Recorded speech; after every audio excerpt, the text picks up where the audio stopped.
The destroyer cuts through 12-foot swells, her Aegis phased array radar spinning relentlessly as SM-3 interceptors stand ready in 96 vertical launch cells. Sea foam crashes across the forward deck as the ship heels into a turn.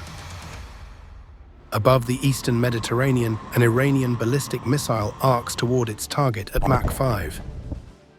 In the Combat Information Center, displays flash red as the SPY-6 radar locks on with crystalline precision. The weapons officer's finger hovers over the firing key. 14:32 hours, USS Arleigh Burke, Eastern Mediterranean Sea. Is the moment 34 years of engineering, $250 billion, and the largest destroyer program in naval history have built toward.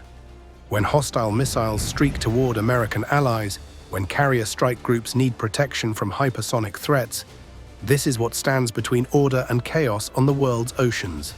The Arleigh Burke-class destroyer is American power, made manifest in steel, silicon, and saltwater. The Arleigh Burke represents America's answer to the question that keeps Pentagon planners awake. How do you project power when every adversary has missiles capable of sinking billion-dollar warships? How do you maintain naval supremacy when Chinese shipyards churn out destroyers faster than Detroit-produced cars in the 1940s? The answer came as Aegis, the most sophisticated combat system ever deployed at sea, wrapped in a hull designed to absorb punishment and keep fighting. 94 ships procured across 4 decades, 74 delivered to the fleet.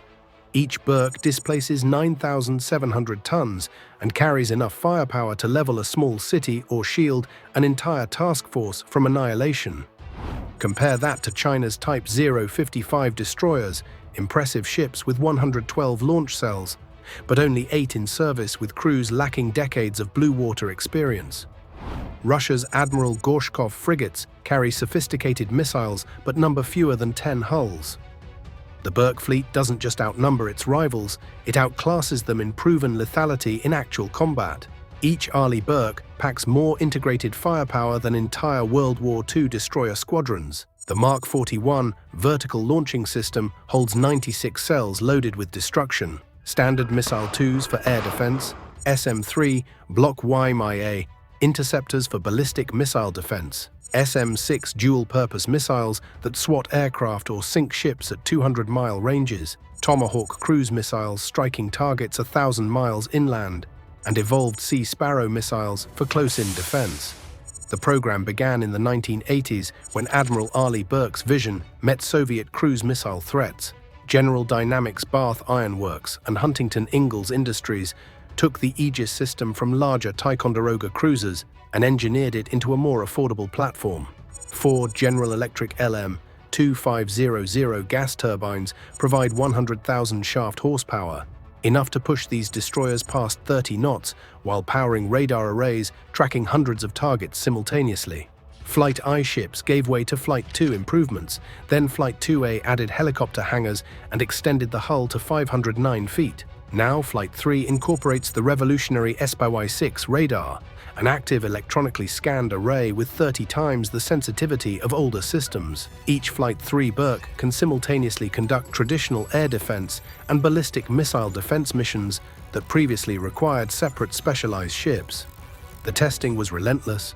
Tomahawk cruise missiles fired against hardened targets, Standard missiles intercepting supersonic drones at impossible angles, evolved Sea Sparrow missiles destroying incoming cruise missiles at flank speed. Each test validated the integrated lethality of the entire Aegis combat system. Sailors spent months perfecting tactics that would later save lives in actual combat. By the time USS Arleigh Burke, commissioned on July 4, 1991, she carried capabilities surpassing many Cold War cruisers. But specifications mean nothing until the shooting starts. October 2016, Red Sea. USS Mason detects multiple anti-ship cruise missiles inbound from Houthi positions in Yemen. These aren't garage-built rockets. They're sophisticated Iranian-supplied C-802 Noor missiles, sea-skimming weapons designed specifically to penetrate naval defenses through speed and stealth. The crew has seconds to respond as radar-guided death approaches at near supersonic speed. The weapons control officer doesn't hesitate. SM-2 standard missiles leap from their launch cells like metal lightning, followed by evolved Sea Sparrow missiles as backup. Electronic warfare systems jam hostile radar while the Phalanx close-in weapons system spins up as final defense. For eternal seconds, interceptor missiles streak toward their targets at 3 times the speed of sound. The incoming missiles never reach their target. Mason's layered defenses prove their worth in actual combat, marking one of the first successful anti-ship missile engagements by a US Navy ship in decades. But the real test came in late 2023. Iranian ballistic missiles, true ballistic threats traveling at hypersonic speeds through space with warheads capable of devastating city blocks. USS Arleigh Burke and USS Carney, positioned in the eastern Mediterranean, detected the launch signatures within seconds. Medium-range ballistic missiles targeting Israeli territory in an escalation that could trigger World War III. This was the moment that justified every dollar spent on Aegis development. The destroyer's SPY-1D radars tracked the missiles through their boost phase and mid-course trajectory, while onboard computers calculated intercept solutions that would have required rooms full of mathematicians decades earlier. Fire control computers processed targeting data at superhuman speeds, while SM-3 Block 2A interceptors prepared for launch. Each missile worth more than most people earn in a lifetime, but cheap compared to the consequences of failure. When the firing order came, between 4 and 7 SM-3s streaked into the upper atmosphere at speeds exceeding Mach 10, their kinetic kill vehicles guided by precision that borders on miraculous. High above the Mediterranean, American technology met Iranian aggression in a collision of metal and ideology that would reshape regional power balances. The result, multiple ballistic missiles destroyed in space, marking the first combat use of SM-3 interceptors in naval history. American destroyers had become a shield not just for US forces, but for allies under direct attack. The message to potential adversaries was unmistakable. American sea-based missile defense works, it's mobile enough to appear anywhere on Earth's oceans, and it's operated by crews with the skill to use it when civilization hangs in the balance. The aftermath rippled through defense ministries worldwide. Iran's ballistic missile arsenal, once considered a trump card capable of closing the Strait of Hormuz or devastating Tel Aviv, had been neutralized by 2 ships operating hundreds of miles from their home ports. China's naval expansion suddenly seemed less threatening when even their most advanced Type 055 destroyers lack the proven ballistic missile defense capabilities demonstrated by 30-year-old American hulls. Behind every Burke destroyer stand thousands of skilled workers whose expertise cannot be replicated overnight. Bath Iron Works employs over 6,800 people building these ships in Maine's harsh maritime environment, welding steel in sub-zero temperatures, and assembling precision electronics. Huntington Ingalls Industries adds another 11,000 workers at their Mississippi facility, where craftsmen assemble the most complex warships ever built. Each destroyer requires over 4 million man-hours to complete, welders joining steel plates in precise curves that deflect radar waves, electricians routing miles of fiber optic cables through watertight compartments designed to survive underwater explosions, technicians calibrating radar arrays that represent the pinnacle of American engineering prowess. The industrial base extends far beyond the shipyards, creating a strategic ecosystem that foreign competitors cannot easily replicate. Raytheon produces the Aegis combat system and standard missiles in facilities spread across Massachusetts and Arizona. Lockheed Martin manufactures the SPY-6 radar arrays in New York using technologies that took decades to perfect.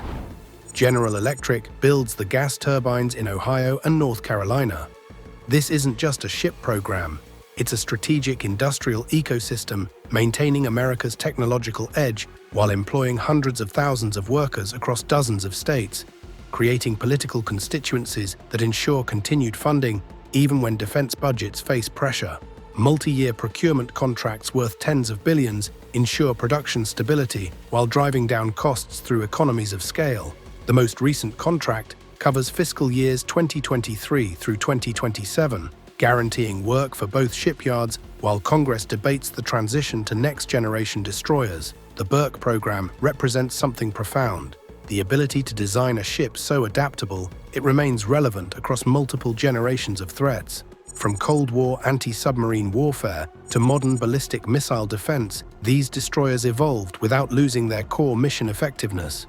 They bridged the gap between 20th century naval warfare and the hypersonic threats of tomorrow. As Flight 3 Burkes enter service and older ships receive life extensions into the 2030s, the class will likely become the longest-serving destroyer design in US Navy history. Their successors, the DDG-X program promising directed energy weapons and expanded missile capacity, won't enter service until the early 2030s. Until then, America's maritime security rests on hulls designed during the Reagan administration, but equipped with sensors and weapons representing the cutting edge of modern naval technology.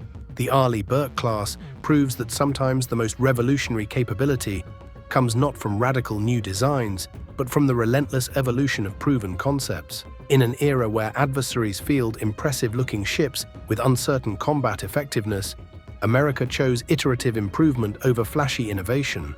The result? A destroyer fleet combining numerical superiority with demonstrated lethality. Because when the shooting starts and lives hang in the balance, proven capability beats theoretical performance every single time. This is DIB Dispatch, where billion-dollar defense projects meet battlefield reality.